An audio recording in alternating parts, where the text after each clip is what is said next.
It's fair to say that this past election cycle brought seismic change to the Missouri Democratic Party and St. Louis politics. And who better to break this all down than Mike Jones, a seasoned veteran of the region's political scene. Jones joins us next on the latest edition of Politically Speaking, so let's hit the music. This is the Politically Speaking podcast, a candid conversation with the Show Me State's biggest political newsmakers. I'm Jason Rosenbaum. And I'm Joe Manis. Elections should be about your accomplishments. What have you done to qualify you for the position, and why are you qualified to run? I'm going to push back on these regulators. I'm doing this for the people. I was encouraged along the way, not just by my family, but by a lot of teachers and professors, and knew when I was in college that I would run for office someday. We're very excited about the prospect of having some more free market solutions. Even though after the conversation, I still might not agree. We want our listeners to get a real sense of what drives these people. They're actually people with a story to tell. Thank you for listening to this podcast, brought to you by Lufuse Alfa Romeo, offering test drives of the Alfa Romeo Giulia, the 2018 Motor Trend Car of the Year at Lufuse Alfa Romeo in Fairview Heights. And welcome to Politically Speaking. I'm your host, Jason Rosenbaum, a reporter with St. Louis Public Radio. Joining me in our studios today in St. Louis is the immortal. Right, hardly.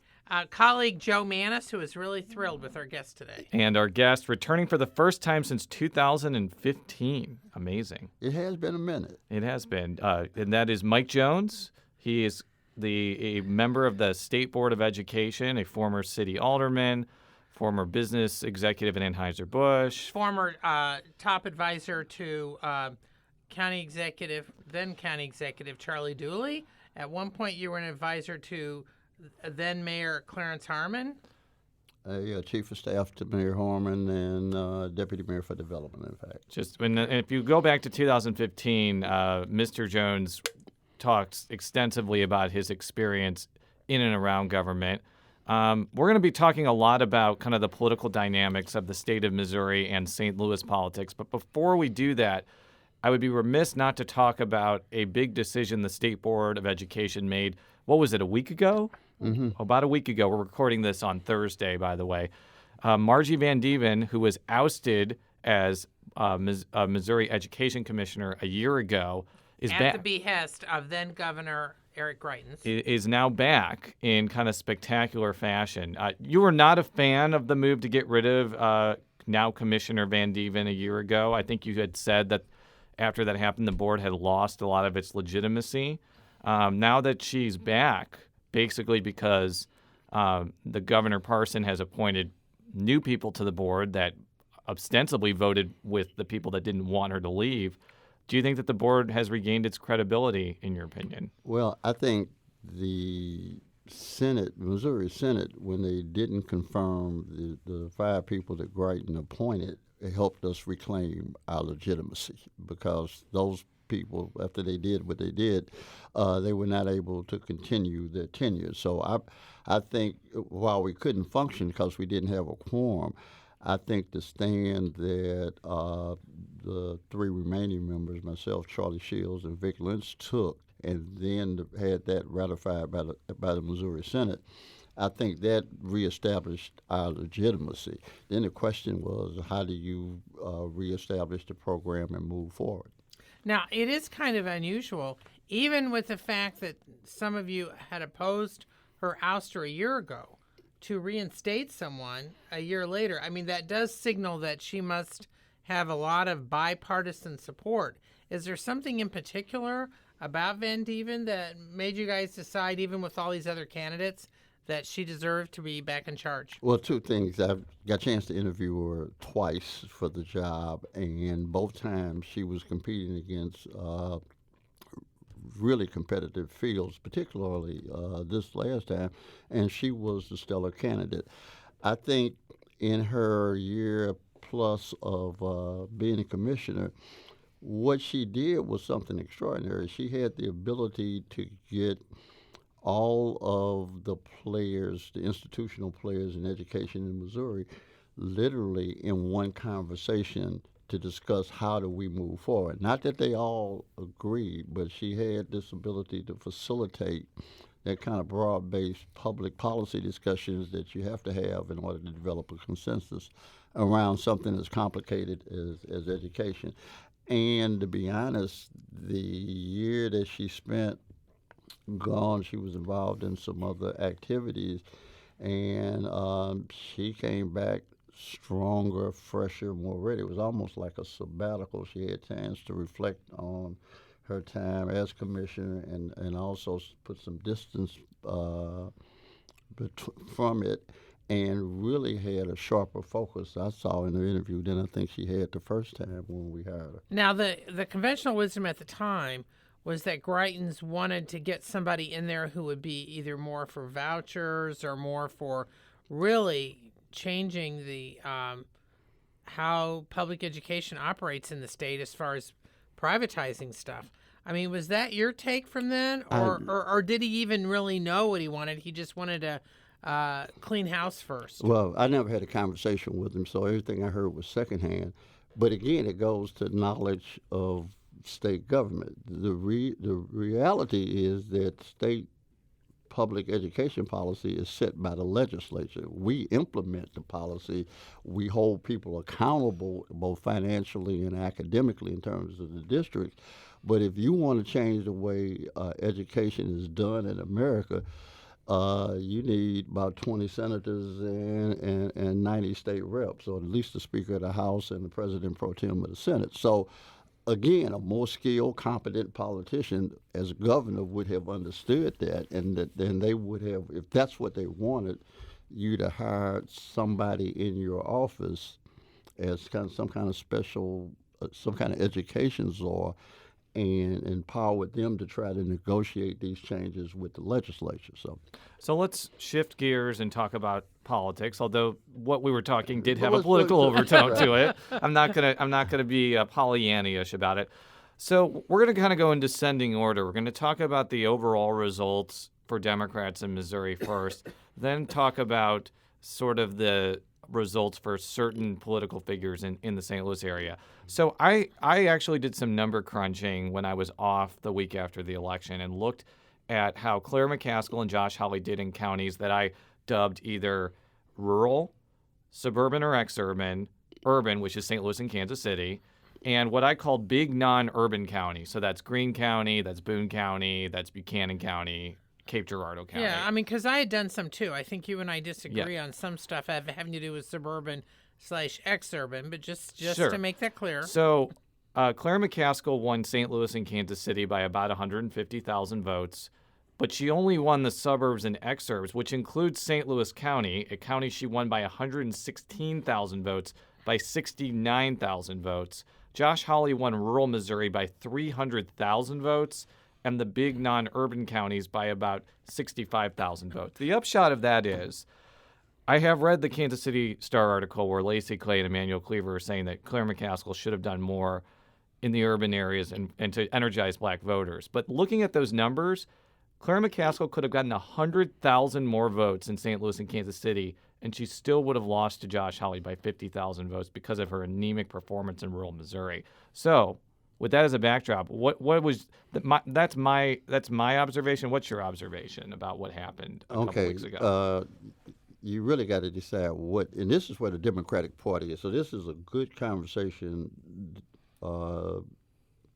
writ large about call it the dilemma or the question about Corvallis' Democratic Party. Mm-hmm. The reality is that my view of this is that she's a Clinton Democrat. She's part of the Democratic elected officials that came of age. Their political maturity happened as Reagan was the preeminent American political figure. Bill Clinton epitomized the Democratic response to Reagan as triangulation, yes, and trying to maintain the Reagan Democratic voters. And the whole focus of the party philosophically shifted and everything else. And Claire is very much in that that stream of Democratic politics. So the real question becomes, do you think the future of the Democratic Party is in an extraordinary effort, which she had, in trying to secure that rule that they call it that. For me, it's kind of like a unicorn, the mythical white independent swing voter. I don't know how many of them there are, but they're probably very hard to find. Or the biggest political party in America is independents and non-voters. So if you just look at it, that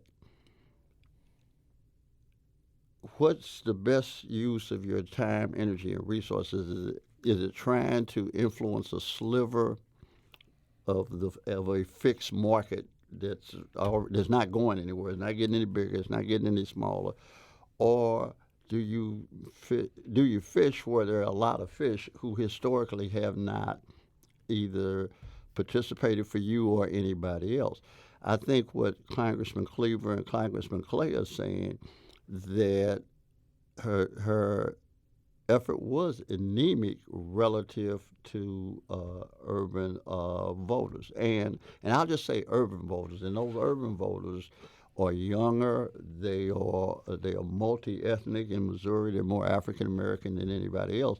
But you don't come in the last 3 weeks and think they're going to rescue you. What you would have had to do is build an operation 12, 15 months out and build that. And I would look at, and I'll shut up, but I look at O'Rourke in Texas, Gillum in Florida, and Abrams in Georgia. Even though they lost, using Vegas terms, they definitely covered the spread. That how Democrats normally lose in states like that, they came there. So for me, the future of a Democratic Party and successful statewide elected officials are really in following that strategy and not the Bill Clinton triangulation strategy. Now, because I had done some number crunching too right after the election, and if you compare her performance to, let's say, Jason Kander, who almost won for the U.S. Senate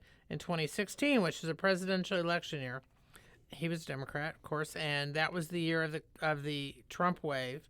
And then if you look back when Roy Blunt, who won that year, if you compare her numbers to theirs, she really did outperform in urban and the immediate suburbs, particularly St. Louis County, particularly for a midterm.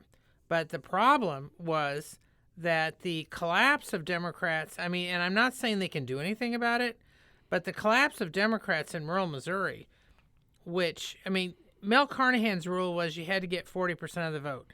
Then because they were doing better in the suburbs, it became like, okay, 35% of the vote. Well, she was getting, in some of these rural counties, only 25% of the vote. And she wasn't doing well in some of the other suburbs. St. Charles to me is a suburbs. Right. Lincoln County to me is a suburb. Cass County to me is a suburb. Yeah, but in St. Charles County, she actually didn't do that bad compared to how previous Democrats had done in St. Charles County. Now, in Jefferson County, you're right. Yeah. She lost.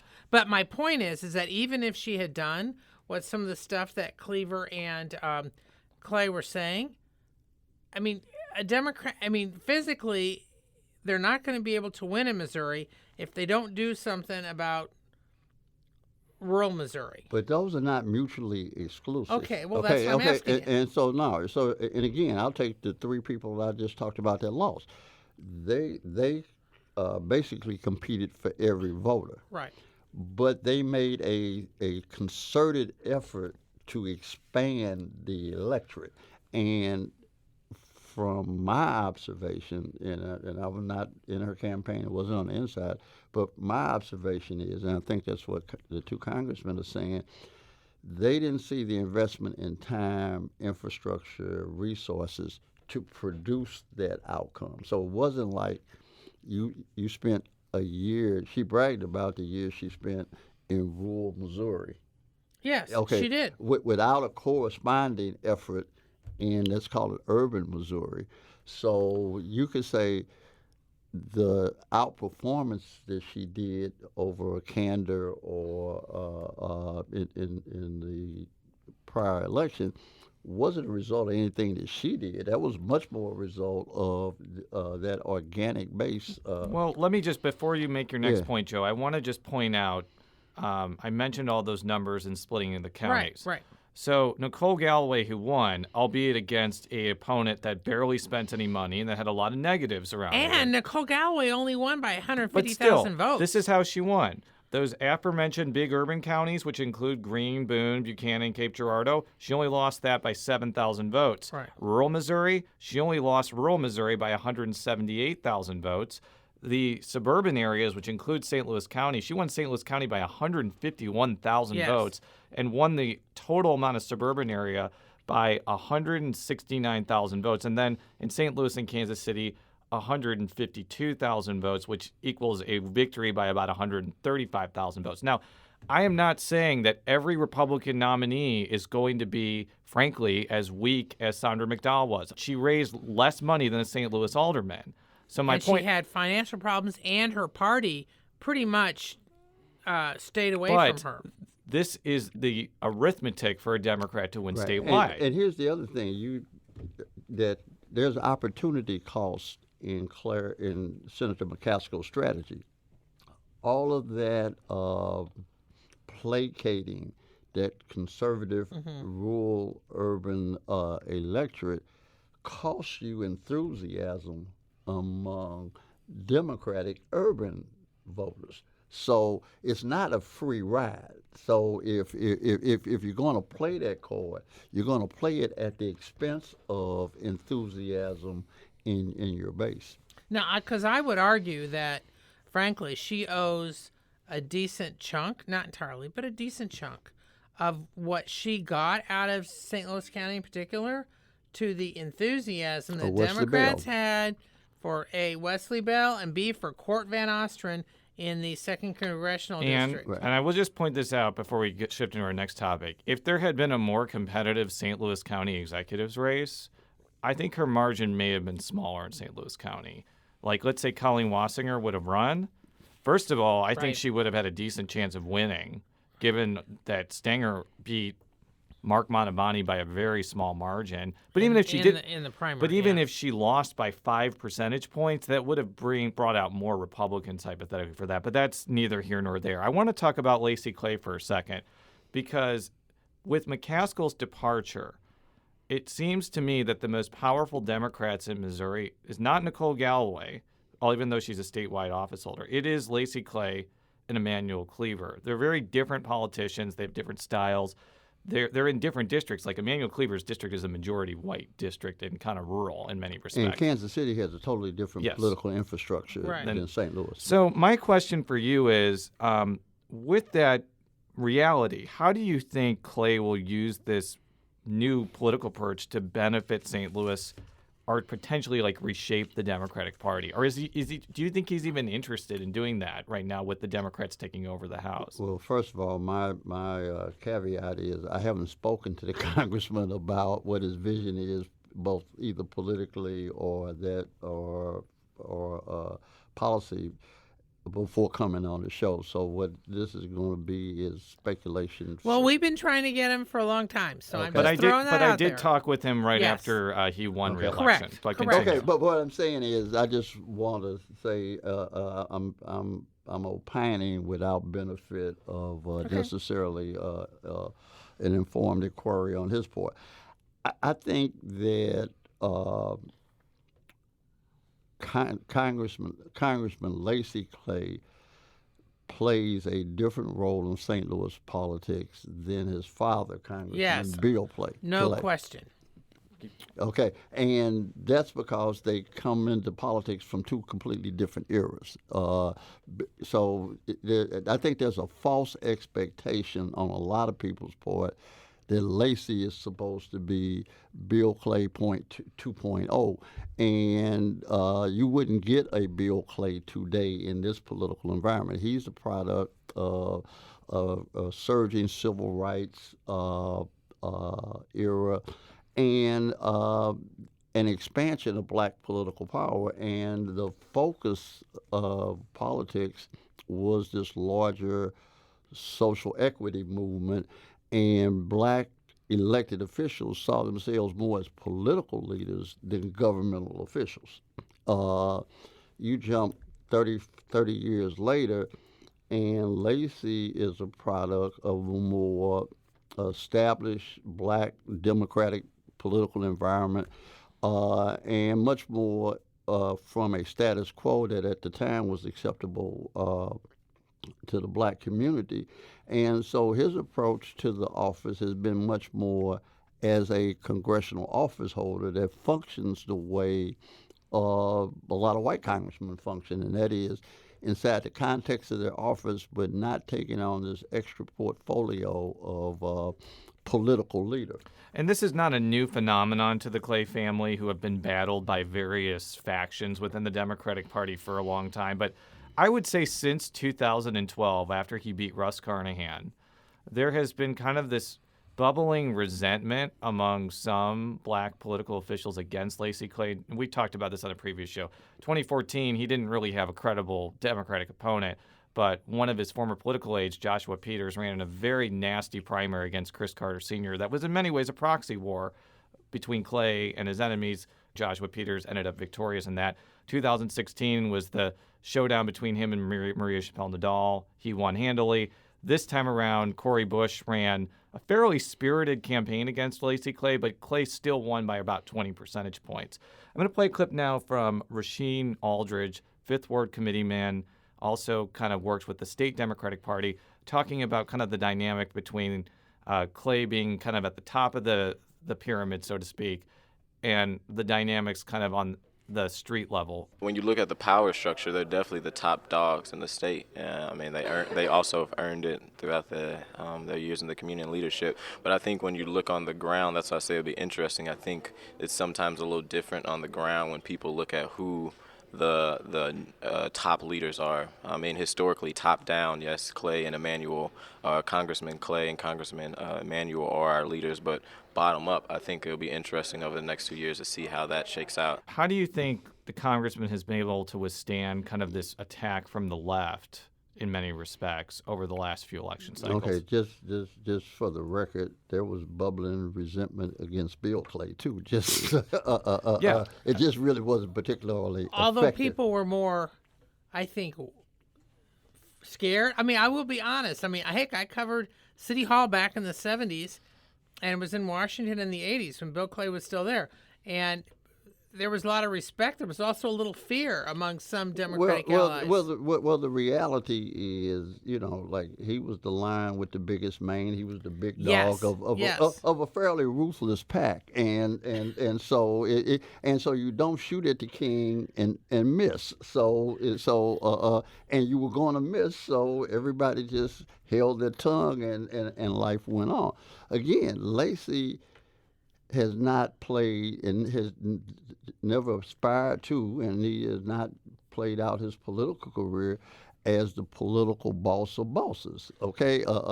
And that's not been his role. Now, I would argue that's probably good in some ways because it allowed for more open dialogue, but I will also say that Vince Shamel and I had a conversation at one point during Ferguson, and I was talking. Told him I had been thinking, and I said I never thought I would say this, but I miss Bill Clay, and he laughed, and he said, "You don't miss Bill, you miss what Bill could do," and that is bring some order, direction, and discipline that kept black politics focused, and he was a master at that, a genius really. And we have missed that since he's been gone because nobody's taken his place in that role. With that caveat in mind, though, if you look at the election results in the primary, Brian Williams won a contested seat. Brian Williams is a former aide to Lacey Clay. Carla May has won a state Senate seat, which we'll talk about in a minute, and they've been pretty close for a while. And then you also have Jamila Nasheed, who has had a fairly good relationship with the congressman as well. I'm actually going to play a clip now from Lacey Clay describing this dynamic and what it could mean for policy making as well as politics. Well, I think that people have some have learned the lessons of the past. I know that when I first got started in politics, in elective office, I had to follow and watch and learn from people like my dad, like Senator J.B. Jed Banks, like those who were senior to me, Senator John Bass, Fred Williams, and others. And so those were lessons that I learned, and you cannot force other elected officials to work with you, but you can offer them the opportunity to. And that's what the people like Carla May, Brian Williams, these young state reps have all decided it's bigger than the individual. This is about the people who entrusted us to be their voice in Jefferson City, Washington, or City Hall, and they want to work together to get things done, and we will be successful in that. The young state reps I think he was referring to include Kevin Windham Jr., who was just elected to a state rep seat. I think also Rachel Prouty fits that mold. She was just elected. Very impressive individuals. I'm not sure if they are super aligned with Clay, but I have noticed that the North County delegation has put up like a united front of working together. So I'm interested about this dynamic. Okay, and again, I want to talk about two different historical eras.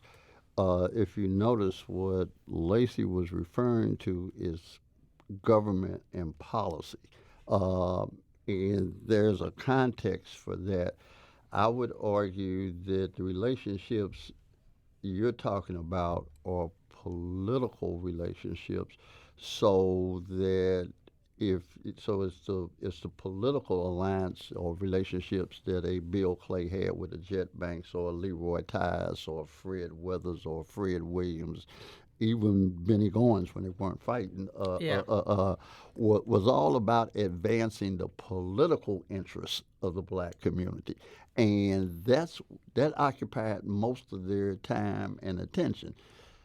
You hear Congressman Lacey Clay talk about politics totally in a different sense and policy sense. So the real question becomes, in the black community, really is struggling with a political identity that how do you integrate governmental policy leadership with the kind of political leadership that a underserved community needs to advocate and advance its interests, that is hard to get done inside a government without a counterbalancing outside political force that drives it. Well, I've had some Democrats privately beef that they think that Congressman Cleaver and Clay, that while they've been kind of second-guessing some of the stuff McCaskill did or didn't do, that it's unclear if they're even interested in taking a role in state democratic operations. They have not that much in the past because, in some ways, because both of them, again, just what you're saying, while they're interested in politics, they're mainly interested in policy. And especially now that the Democrats have taken control of the U.S. House, I'm interested in your thoughts on that, but just looking at it from the outside, I would not be surprised if Clay and Cleaver spend most of their focus in Washington on trying to exact policy changes that they think will help constituents back home and others, as opposed to focusing on politics. I think that's who both of them have been. So there's no reason for them to change character at this late date in their careers. The other thing, Jason kind of asked me off mic, is taking over. Will black political leaders take advantage of kind of this vacuum and assert more leadership or control, or is it even worth controlling the Democratic Party? And I would argue that the Missouri Democratic Party, and I'm just making a political statement now, from a black perspective, that the juice ain't worth the squeeze. Okay, I mean, okay, it just ain't. Okay, it's too much work for too little return, and we have decimated. The Republicans actually are a political party. You could argue. I mean, they have the discipline, the ideology, those things that in college they teach Oh, you yeah. kinda go. Say what you will Yeah. about them on ideology. Yeah. The Missouri Republicans are probably the most disciplined force I've ever seen. Well, Yes. Republicans, generally speaking, do that. The famous Will Rogers quote back in the 20s or the 30s, whenever he said, "I'm not a member of any organized political party. I'm a Democrat." So the Democratic Party has really been a coalition of mostly disparate forces that, if they stopped and look at it, don't like each other all the time and don't really particularly have a lot in common. At one time, they played with, like a lot of championship teams, they played well together, even though they didn't necessarily care for each other. So the reality really becomes, what Clinton did when he shifted the focus of the Democrat, and I'm using him metaphorically, shifted the focus of the Democratic Party to the philosophy and orientation of the Democratic Leadership Council.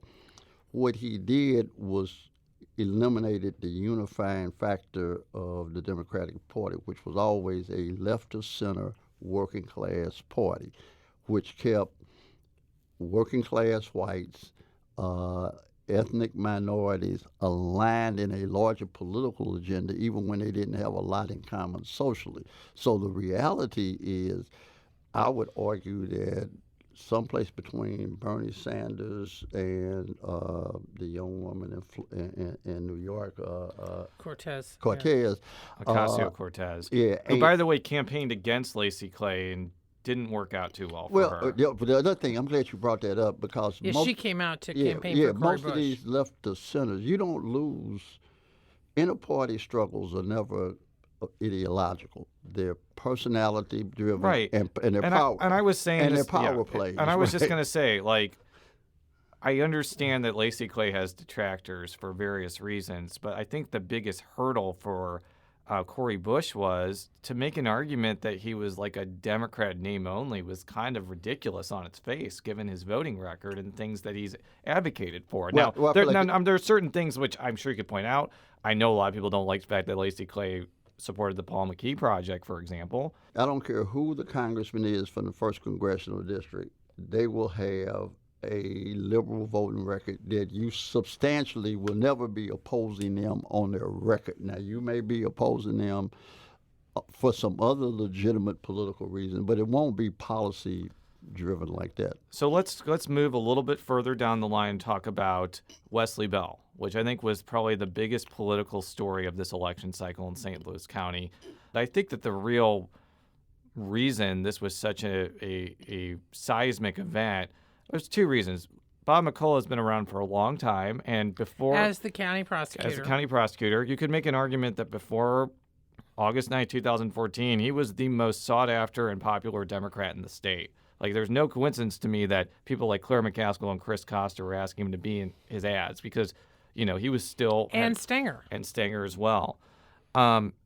He lost to Wesley Bell by a pretty solid margin, about 15 points. And I think was it 15 points? Yeah, he got his butt. He got shellacked, and the thing was, most of us didn't see it coming. I remember when the vote totals were coming in, and it was like, Jiminy. I think what you may have talked about before, and what I sort of noticed from looking at the map of the results, was Bell won because there was this basic alliance between African Americans that live in North County and what I would call the central corridor of St. Louis County, places where I live, Richmond Heights, Maplewood, Olivet, pretty much everywhere that borders the city line that's either integrated or predominantly white. Those places voted for Bell by huge margins. In part, I think, because of the younger progressives. So you really have showcased a blueprint for a completely new political path forward for any candidate, including a black countywide candidate. If they're able to recreate this, it's an entirely new ballgame in St. Louis County. What's your view of this? Well, one, I think that's the new door to go through. So again, I think first of all, again, I'm gonna quote Vince Schaefer. He says, "Nothing like having change when the bus is coming." People too younger than me that wouldn't recognize that, but Wesley Bell was the right guy at the right time. A lawyer, and I think he executed a great campaign. He was an excellent candidate, and he had the benefit of McCullough was a pariah by the time this came back around because of the hit that a large number of people in St. Louis County thought the county had taken as a result of the Ferguson thing. And you just couldn't clean that up with him as the prosecuting attorney. So he got fired for the same reason Mike McFeeney got fired. It's just time to get a new manager and move on. Now, one thing I wanted to talk about Bell, I thought that particularly in the general election, I thought he was very shrewd. Like at several McCaskill events, he was a key speaker telling people, forget whatever, you need to vote for her. He really worked hard at trying to help McCaskill get more urban voters, which I thought was interesting because he didn't have to do that. And also, this wasn't said a lot because it's kind of inside baseball, but McCullough and McCaskill were and are very close political allies. But what did you think of Bell trying to help out in the general election? I think he handled that like a professional politician. Yes. Okay, and see that, and for me, I separate elected officials into two categories: aspiring amateurs and professionals. Wesley Bell's maturity in the process of running and how he handled after winning the primary, he built up a lot of political capital for himself. I think having Mike Wolf, for example, as the chairman of his transition, bringing some gravitas to him going in, something that, given his relative youth and not a lot of legal experience, because he's been an educator as well. You know, he has played his hand well. And that's what I look at when, you know, everything you try doesn't work. But what I look for is players who know how to play and are playing smartly. Sometimes the execution works, sometimes it doesn't. But you can see in how they're doing this that they got an idea of what they're trying to get done, and they're moving smartly. Yeah, I mean, that's one of the things I think, and I'm not being a mindless booster, but just watching how Bell has handled himself, and I mean that from a political standpoint, who he's created alliances with, who he's done favors for, such as McCaskill. Even though she lost, she's going to be some sort of force, and when he calls her and he needs something or needs to have her help him raise money, she's going to take his call. And the same way, like putting Mike Wolf, who's very respected in the legal community, in charge of his transition team, I thought that was just really shrewd, and that does say things on how he may approach running the office. And I think it may help him avoid some of the pitfalls that have faced Kim Gartner, who, after she won for circuit attorney in the city of St. Louis. And that was going to be my other question. Like, even though I think that there is a, quote, more and more woke white voter structure in St. Louis County than, say, maybe 20 years ago, the reality is it's a majority white county still. And I think that 75%. For better, for better or for worse, as you know, with Charlie Dooley, when you're a black political official in a position of power, the scrutiny level goes up, and oftentimes it may be fair or unfair. How do you think Bell is going to be able to handle that inevitable cascade that will likely happen against him? My advice to Wesley Bell, I haven't used sports analogy since we've been talking, so it's too bad. No, you slipped in a couple there. I'm overdue. My advice to Wesley Bell would be when I was in high school, when a black public high league team got to the state tournament and started to play white teams, you knew that you would not go get any calls from the refs. So you knew we're not going to win a close game. So in order to win, you knew we had to be up 12, 15 points in the fourth quarter. So you left the locker room knowing we're down 15 before we start. We got it. The first 15 don't even count. So what Wesley Bell cannot presume is that this is some come by moment and everything has changed. He still got to understand I'm the black guy that's the county prosecutor, and at some point, this is going to turn, and I got to play this hand with that in mind. Yeah, because in fact, Tim Fitch, the former St. Louis County Police Chief, who now is going to be coming in as a member of the County Council, has already kind of tossed kind of a dare in some ways at Bell because of the horrific crime at the Catholic store. Supply store, where this guy, sexually assaulted and murdered one woman, sexually assaulted several others. And Bell had said during the campaign and other times that he wouldn't press for the death penalty. And Fitch is saying, in this case, you need to. I don't know what Bell will do or not do, but I thought it was interesting that even before he's taken office, there's already somebody that's saying, look, this crime was horrific. How are you going to deal with this? I think, and I'm going to give some advice without being asked, and unsolicited advice never has to be paid attention to. I think that in politics, believe it or not, there are some stands that are principled stands. So I would argue that whatever your position is on capital punishment is a categorical imperative. It either is or it isn't. And the worst thing anybody can do is start compromising on categorical imperatives because at that point you lose your integrity and your credibility for people who are for you or against you. So if Wesley Bell's position is that I think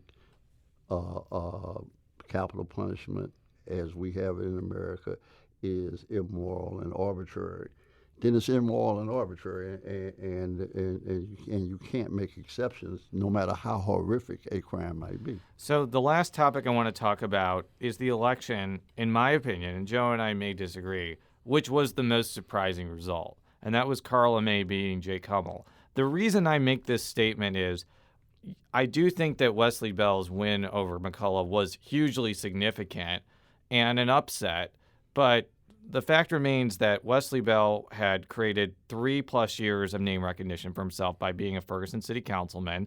He had legitimate resources and organization behind him, and he was running against an incumbent with some negatives.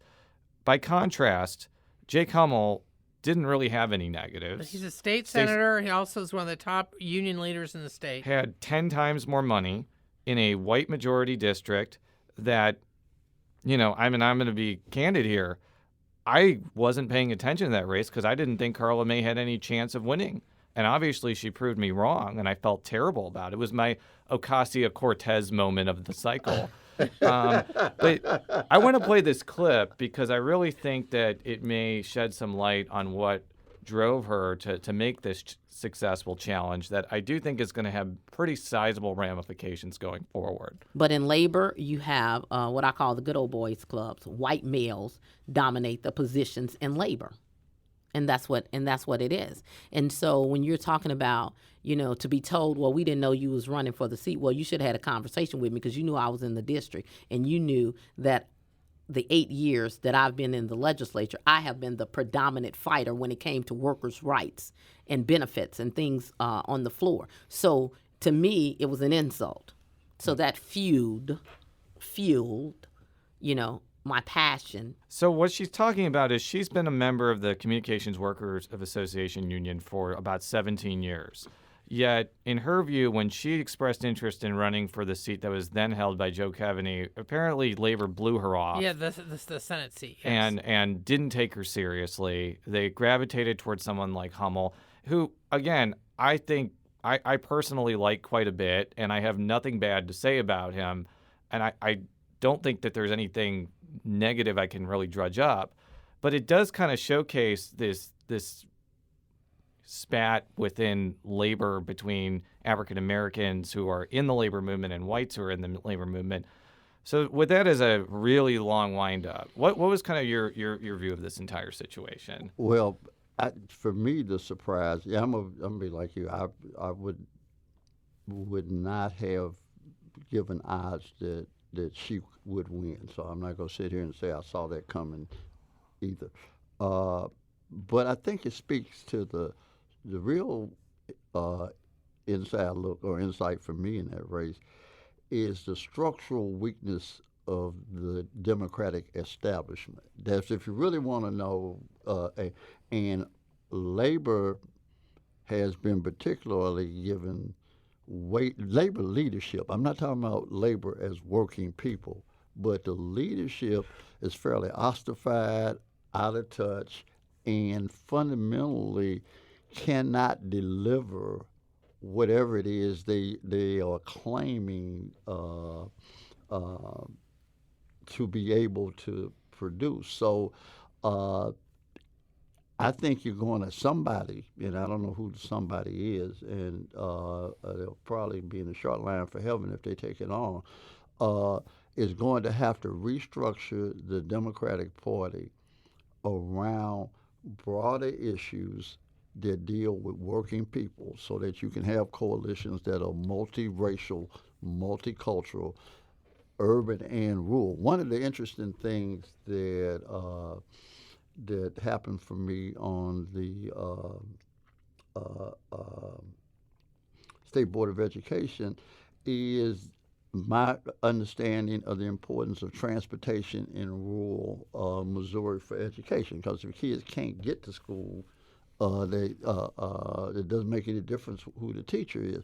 So there are issues that a black urban Democrat and a rural urban Republican could come together on if they can get past the fact that you don't have to like each other, you just have to have that. So for me, I think the real inside story for that is the labor piece, that she really beat the organization.